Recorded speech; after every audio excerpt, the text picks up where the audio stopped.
O auditório central ficou lotado de professores e estudantes para assistir à aula do professor Cirne Lima.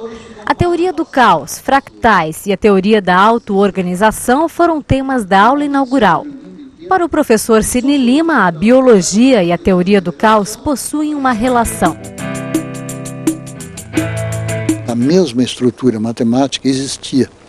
E a surpresa foi que isso, uma coisa que oriunda da biologia de populações, começa a entrar em economia política, em sociologia, em exportações de pele do Canadá, em arritmias cardíacas, em previsões do tempo, modelos meteorológicos, ou seja, física quântica. A coisa ficou tão interessante que aí surge, inclusive, o costume do interdisciplinar.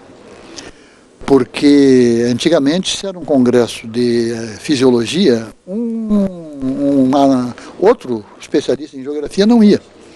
E de repente tem uma teoria que está prometendo respostas para problemas de outras áreas. E aí surge essa coisa estranhíssima, que de fato ocorreu com Robert May e o pessoal em torno dele, que os professores tiraram das gavetas séries matemáticas, etc., não explicadas, e que estavam sendo guardadas, porque não tinham explicação, e que de repente ficaram novamente racionais. Isso se espalhou por quase todas as ciências. Esse é o grande mérito da teoria de sistemas. O professor Cirne Lima entende que a teoria do caos não é caótica. O caótico, no sentido estrito da palavra, é exatamente aquilo que tu não podes prever e não podes calcular. É randômico, é acaso. E na teoria do caos clássica, esta que eu apresentei, o assim chamado caótico, tu podes deduzir pela fórmula.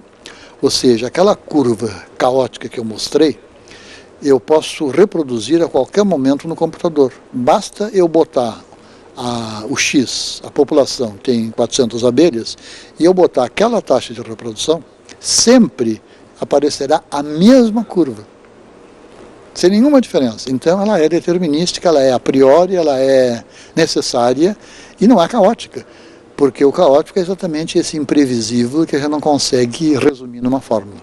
O caótico tem um significado especial. As faixas caóticas aparecem e desaparecem de novo. Vêm as bifurcações e vêm aquelas faixas caóticas. Isso a gente não sabia. Agora a gente está sabendo. A teoria dos sistemas ajuda a explicar a teoria do caos. A tendência de explicar a reprodução por uma causa externa. Ou seja, tendo um efeito, tem que haver uma causa que vem antes e que está separada do efeito. A diferença entre analíticos e dialéticos é que o analítico tem um conceito de causa que proíbe a circularidade. Então o homem se reproduz, mas se reproduz de uma forma linear. Tem que ter pai e tem que ter mãe. E antes da mãe, a mãe tem que ter pai e tem mãe. E o pai tem que ter pai e mãe. Então a pergunta é quem é que está no começo dessa evolução? Então o analítico, o começo vai ser o Deus, ou o que vai ser o começo. Ao passo que o dialético vai dizer que é circular, auto-organizado. Então, no começo pode haver, inclusive, o caos. E esse caos vai se organizando e aí saímos nós. Isso é possível num pensamento dialético. Isso é o modelo grego de que no começo está o caos. E aí vem, a ordem vai surgindo.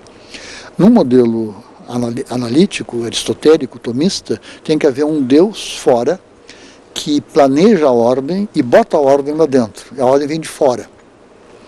E para este modelo, então, a auto-organização, no fundo, não existe, porque a causa é externa. E o que eu estou defendendo é que, em princípio, existe auto-organização. Para o professor Cirne Lima, a dialética apresenta uma relação do indivíduo com a totalidade. Há uma tendência perversa dentro dos pensadores dialéticos de que o indivíduo seja corroído, dissolvido e desapareça dentro do coletivo.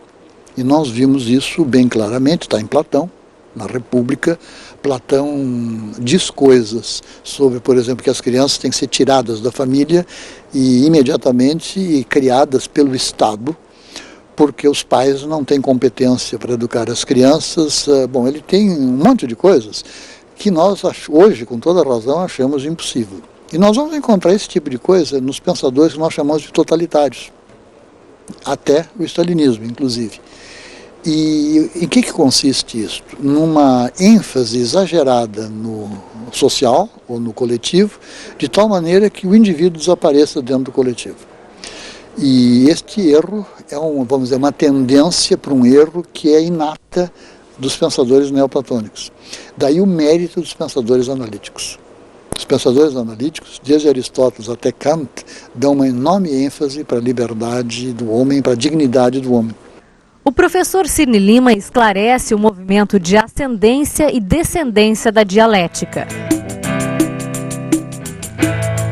Dialética ascendente, ela parte do concreto do dia a dia, do eu individual concreto, e vai, através de ampliação do eu, ficando mais e mais universal, até que este eu, os limites do eu coincidem com os limites do universo. Bom, aí eu tenho apenas leis que regem o universo. Na hora que eu tenho esta lei, essa teoria universal, eu tenho que, a partir da teoria, voltar para a realidade na qual nós estamos. E nessa descida, como em qualquer ciência, dos dados, eu monto uma teoria, da teoria eu volto para os dados. Só que nesse retorno eu estou enriquecido. Então essa é a dialética ascendente e descendente. Para o professor Cirne Lima, a filosofia tem um papel importante junto às outras ciências. Eu acho que a filosofia tem uma função especial, expressa naquele pátio interno da universidade, ou seja, é um ponto central, é uma forma de universalidade que as ciências particulares não têm.